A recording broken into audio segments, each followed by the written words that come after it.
Welcome to Nari Saki, and today let's make Fairness Face Pack, which really makes your skin beautiful. Skin. So here I have rice and red lentil. Rice is a regular quality, not basmati or any fancy. Make sure rice and red lentil is clean. We are going to add it to the blender and make a fine powder. Now, if you're using it for a body scrub, for to remove any dead skin on your body, then I usually make it rough.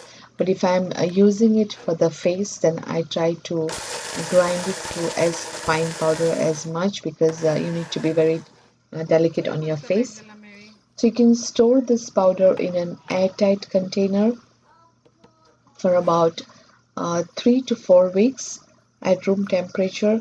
Make sure it's a dry container and we're not using any water. Make sure everything is dry so this powder stays nice and fresh. So you can store it and use it for any kind of face pack. So I've taken yogurt, uh, turmeric powder, and chickpea flour basin, and red lentil and rice powder which you have made.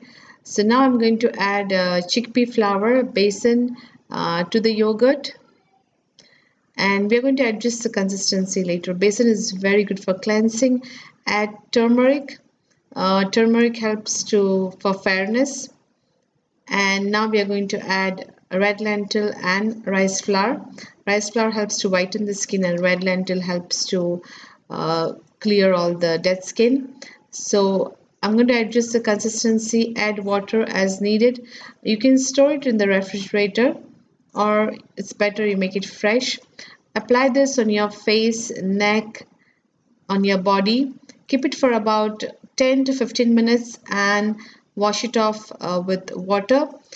This will help to whiten the skin and remove suntan. You can also add some tomato juice to this instead of water if you have a lot of suntan. So do try this, and please subscribe Narisaki for more videos. Thank you.